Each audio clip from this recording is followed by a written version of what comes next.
Everybody, welcome back to Fix My Hog. My name's Dennis Santapietro, and with me is Tommy Clutch Creel. Yes, sir. We have this Sportster, which was a Sportster, still is a Sportster, I guess. We're keeping the VIN number, and that's what we're going to register it as. But last time we ended the video was we were sending stuff out to powder coat. For sure. And now we're back. We've, like I've been doing anything, you've been doing a lot of stuff since. A lot of it's been, little things since it's open that you want to take care of now. Because you probably won't be this deep again ever. Yep. So even little things. You guys painted when we cut off the struts in the back. You painted any exposed areas. Cleaned up everything. I know you're going to go over it later too, but the wiring. That was huge on this project. Big. And the big part of that was what? Getting the loom straightened out, getting the new gauge wired in, controls that PM sent. We got all that stuff. So it was and somebody did a really good job on the horn wiring. was that Zach? That's controversial. Yeah, that's very nice. I like that. So we are moving the horn down, which is cool. And then just making sure everything was clean and ready to go. Like we said, you most likely won't have this bike down, or the person that owns it, if I owned it, wouldn't have it down this far ever again.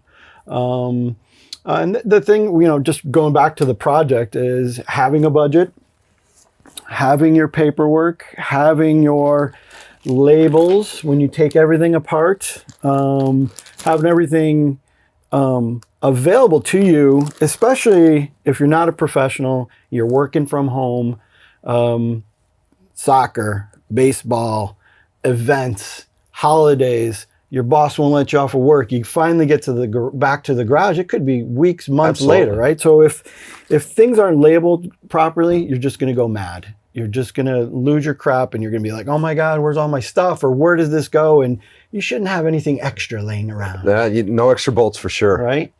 And then this, a lot of these components that we're putting on are not OEM. So they'll have their own torque specs when S&S or Barnett or Dakota or Progressive send you installation. Correct. They'll send you torque specs, but you got to know your torque specs. That's huge. Right? I mean, it's if you want the component or the part, actually living its full life, you got to make sure it's padded down nice and tight and correct. And there is a difference between 84 inch-pounds and 25 inch-pounds. That's a huge difference. And you can feel it too. Right. And we're joking about it, but it's not a joke, especially when you snap a bolt off. So, we say it all the time, your year and model specific torque specs. Yep. Because even within the same model called a Sportster or a Softail, there could be that one exception where, and it's actually an 84, 25 inch-pound issue that we've talked about before, is, you could think, oh, they said 84, but you're that special model that's 25. Yep. So that's going to, cause you time, effort, and aggravation and money. That's a big component. So, have all your components. You did it. You broke everything down correctly. You labeled everything. And I'll say with labeling, the biggest thing with this is, life gets in, like you said, in the way, but making sure that the process is smooth for reassembly. Right. It helps out so much by just having this stuff laid out, and you're able to zip right back through it. Absolutely. Well, you are. Without having a bin full of bolts trying to figure out where does this go? Yeah. Right. I didn't see this one before. Where did that come from? Not a basket case. Yeah. So everything labeled, everything clean. And I guess, what do we got going on? And we can start from here. Yeah, for sure. Some of the things that we're putting back on this baby. So obviously we got quite a bit to put together. S&S hooked us up with that Sweet Muscle air cleaner. So that's going to kind of pull this outside out and give us some nice little color difference in the whole bike. Barnett's new clutch is going in. And with the S&S, we're putting a Super E. Super E. And with the Super E, we needed a different manifold. Yep. And actually, we had to look at a couple different ones for this 2000. So when you're ordering parts, speak with the people that you're ordering with, either directly from the manufacturer or through a distributor. Yeah. Make sure you're getting the right part. And when you get it, if it doesn't quite fit, you don't put a hammer. You don't get, then you smack, don't force fit it. You don't do that. So the manifold, we went through actually a couple. We had to, just for this model, we needed a different manifold with the Super E. Yep. And then a backing plate for the air cleaner. For the air cleaner, right? Because we swapped out that one. So I'll say reference a couple different vendors too. Go to the actual manufacturer and then to the vendor and just make sure. I mean, you see universal fit, and don't jump right into it. Make sure it's going to fit the bore and length and everything. Cool. So, and then Barnett. Yeah, they hooked us up with that sweet Scorpion clutch. So that's going to go in and give us a little bit more friction and performance out of our clutch. Awesome. Dakota. And I actually have a Scorpion clutch in my Sportster, and I think I got one in my FXR too, maybe, older one, but actually just a Barnett setup. And then the very cool Dakota gauge. Yep, turning our electric gauge. So we're going to have tack.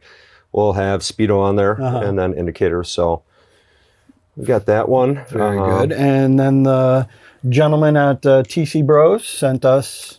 This is look wicked. That's going to look cool on there. So they got us. So we took the forward controls and I put them down to mid. Yep. So it's going to be slapped on there. Cool. This is just one of them. It's a whole bracket and a whole. Yeah. We the whole put mounting everything hardware on the table here. It'd be kind of crazy. And then also we got from them little tail lamp. Yeah, that's right. So this is going to be going right off the rear axle, backing plate. For that as well. That's a cool setup from TC Bros. Still on the back of the motorcycle, we're going to go up to a 13.5 inch. Correct. Right. Yep, all blacked out. Right. So we're trying to create a little bit of little more difference. The ones that came off there were 12 inch. Correct. So we're going to try and make it come up a little bit higher. We're actually going to, speaking of that, we're going to drop the front with Burley lowering kit. Correct. Right. Yep. We got the Burley lowering kit from Revzilla. Seat as well. We got the seat and the tank, which came out really cool. We'll show you that later as we put it on. And then the bigger stuff behind me, you might be able to see it or not, but we'll show it when it goes up. Bassani sent us a really cool exhaust to really bring this whole thing together. Nice 2-in-1. Dunlop sent us some tires, and we picked up a front spoke wheel because the other one was just too far gone. It was 20 years old and it spent a lot of time outside. You could see it. And actually the rear was a mag, right? It was a correct. solid. It was a solid. Yeah. So we got, you hooked us up with a spoke for that. Yeah. And I think that's cool. We went back and forth. We had different ideas on there too. We had different ideas and then cost. You know, we're trying to stay within a budget. And we decided, where do we want to blow our money? Where's the spoilage that you want to do, or what's that item that you want to really splurge on, I guess. And for that, we did, and we'll show that to you later. It's not on the table now, but the levers from PM, right? Yeah. Those look really cool. And our buddy Nate Beck made the bars for us. Those came out as good as well. What am I forgetting? I think that's the majority of it, right? And then why don't you tell us a little about the powder coat and the prep and the things you have to deal with when you powder coat? Sure. So obviously, considering our budget and what we were working with, powder coat was our option with this, just because we had the variety of actually picking out some different colors. So, we went off the frame here and we had that gloss black look and went down to, the wrinkle on some components, and then more of a 60 black on here. What's that, 60% gloss? So it's not super poppy. So it's got more of a dull to it. But and then we just went down to some of these features like the rotor and, did this. And, you necessarily don't prep these. You let the powder coater take care of that.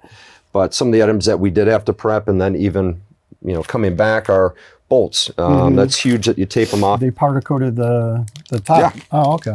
Cool. So they tape it off right here. Yeah. They're super durable. You're not going to lose it. It's not like paint when you get your Allen in there. It's going to chip off. So you tape them off before you send to them, or they tape it off? We've got that kind of relationship now where he just does it. But if you can, tape it off. Have 2 or 3 threads there. We did some washers as well. So those are And a gonna good be on idea there. too, if when you take them off, you labeled your bag, you pre-tape them you clean them, pre-tape them for them, and give it to And them in hand a it bag. to 'em. Will they send it to you in the same bag back? Eventually they will. Here's your stuff in your empty bags. Yeah. Right. Okay. No, he sends it back like that. Cool. And then if you see, like with the tank, we had to grind it down a little bit, make sure all the rust was taken off of it, and then they got a clear Even with surface. the new tank we got from Revzilla. Because there's oil on there, so Exactly. it's preserving the rust, make sure it's not rusting. So Right. taking that down, and then clean the parts. Cool. And then for stuff that comes back, these holes aren't filled or anything, right? These are usually everything's fine. Correct. To Yep. put it back together. You will see some buildup though on some areas, and if you have an extremely tight fit, you're going to want to take it down. So you know, with a lot of these, we're fine, but I'm sure we're going to run into something. Okay. And, you know, before we sent it to powder coating, you and I and Zach, we looked at the colors and, you know, the design. And Zach brought up, hey, what if we did like the headlight, right? Yeah. And then we're saying, okay, we do the headlight. And then what if we do a couple other components in this wrinkle? And, you know, mocking it up and looking at it, I think it brings a couple different contrasts to it, which is pretty cool. I think it's a different flavor. Yeah, absolutely. And then for the front end, we got new bushing, so everything will be tight and nice. We got new bearings, right? Correct. New Timken bearings. New Timken bearings. Dust Swing arm, covers. we also did the swing arm powder coat because it was a big ass chrome one, Yeah. right? And I think that's the majority of it, right? What else can you think of? A lot of covers that we did. Pop Right. those up. Derby covers, timing cover. Front fender was the other one. Oh, that's right. Front fender we got done. We did get that back. 60. Yep. Good. So I totally forgot about the front fender. Looks pretty wicked. And we cut it pretty short. Right? Yeah. That's cool. No rear fender because rear we're fender. putting that crazy seat on, which is cool. And then you got me 2 keys, which is good. One for you, one for right, me. Exactly. Right. Cool. And like we said, we'll move the horn to the front to remove it from the side. On the other side, we'll see there's some brackets that we took off and painted. If we had to cut pieces off, cut them, painted it. So no bare metal that's going to rust or anything. This bike was the previous owner was a big fan of the chrome cover.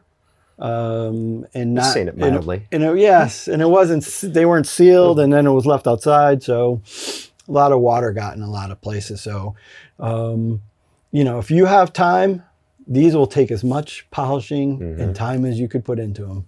These are, you know, they can be taken off. You know, they're depending on your budget and your schedule. You can go deeper and deeper and deeper. You can take these off. You can have them powder coated, can you? Yeah. Oh, yeah. Hold it, right? Yep. You know, or you could have them polished, but on my FXR, you know, these types of aluminum are on mine, and you know, they're never going to be beautifully exactly looking. So as they come off the showroom floor, and get back there. So once again, you know, you have it down, clean it up. You have your budget. You know, don't stray from it too much. You have all your parts labeled. All your stuff came back. The other thing too is that we did on this project, anything that we took off, seals, gaskets, bearings, replaced. So if you have the opportunity, just because you're in splurge. here, Exactly. Right. To get those changed out. In my this is actually just a regular sheet on the interweb. The one we share has color coding and who's doing what, and Zach and Tommy are a certain color. Then, you know, Nate Beck with the bars was a different color, but it's all cross. And I'm going to post an example of this, or I'm going to post this for you guys to download as well. You know, it's a simple Excel sheet. You set it up and it calculates along the way. And then the bottom line is the bottom line. So, you know, if you start adding up to a point where you're like, whoa, that's over. Yeah. Maybe we don't do the $1,200 levers on a $2,400 bike, but there's certain things that, you know, that make you feel that this is the build or this is a focal point on the bike and that you want to splurge on. And this is good for reference too on your reassembly too, because there's so much you're doing in this that you can kind of get lost at least what do you refer to as punch list? Yes. Exactly. Just having that to-do list. Right. And especially if you're working with somebody else, if you're working with a builder or if you're working with a buddy who's doing what, when do you want it by? Schedules are good too. So everybody's in the know. Hey, can we get this done in a week or 2 weeks? So then you end up back in each other's shop or whoever you're doing the shop with, and you're like, dude, I thought you were going to do that. Well, it wasn't on the list. Someone accountable. Yeah, exactly. So cool. I think we mentioned the majority of stuff. Obviously, we're going to be putting it all together here. We have our notes. Yes. Turn signals. That was the other thing. Karaoke. Yep. That's right. So Thank you. Those little dime-sized turn signals. Tiny little turn signals that we got in a box right before we were ending the shoot for the teardown. Yeah. And I was like, wow, those bad judgment of Tommy. You're not going to see those things. And then we did some pre-wiring, and they're bright. Oh, they're pretty cool. Insanely bright. Yeah. I didn't think they would be as noticeable as they are, but they're safe, which was good for me. And I think we're at a good point. So we'll clean up. I think we're going to spin around and start with the next step, which will be on the other side of the motorcycle, and we'll go from there. So we'll see you in a couple minutes.